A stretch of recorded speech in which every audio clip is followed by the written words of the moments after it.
Você certamente já ouviu falar sobre salvação. E aí, você está salvo? Afinal de contas, você deve estar salvo do quê? A salvação é um assunto muito presente nas Escrituras Sagradas e na comunidade cristã.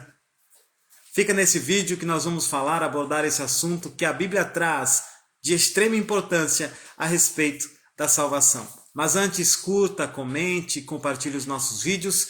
E se você ainda não nos segue, passe a nos seguir a partir de então. Olha, você já ouviu falar que Deus é amor? E Ele nos amou tanto que Ele enviou o Seu Filho amado a este mundo para que nós pudéssemos viver por meio dele. É preciso você saber que o resgate ele acontece em razão de alguém que está em perigo, alguém que está correndo risco.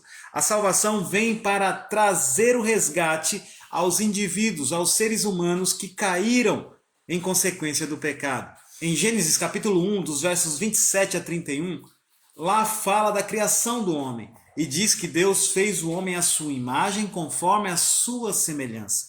Mas depois que o homem pecou, o homem caiu, ele fugiu da presença de Deus, ele se escondeu de Deus. Nós encontramos isso em Gênesis capítulo 3, verso 8, que todos pecaram e que todos carecem da glória de Deus. A morte está presente na vida de todo o ser humano.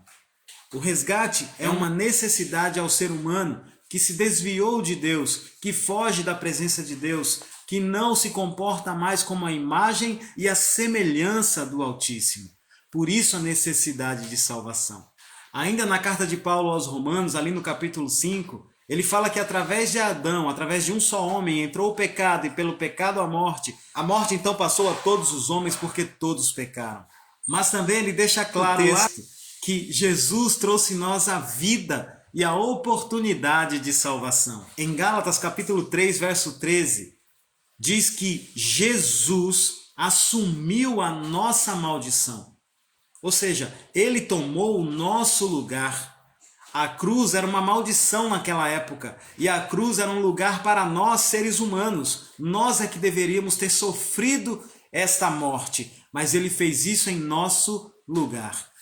O apóstolo Paulo, ali na segunda carta aos Coríntios, no capítulo 2, ele ainda fala que Jesus assumiu todas as nossas culpas, todas as nossas dores, aflições, os nossos pecados recaiu sobre ele. Em Atos capítulo 3, verso 19, há um convite para que nós venhamos a nos arrepender e nos convertermos ao Deus dos céus.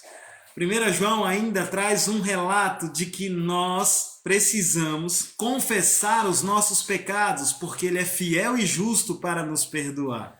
Quando nós recebemos Jesus em nossa vida, em nosso coração, todos os nossos pecados são perdoados e nós passamos a andar em novidade de vida.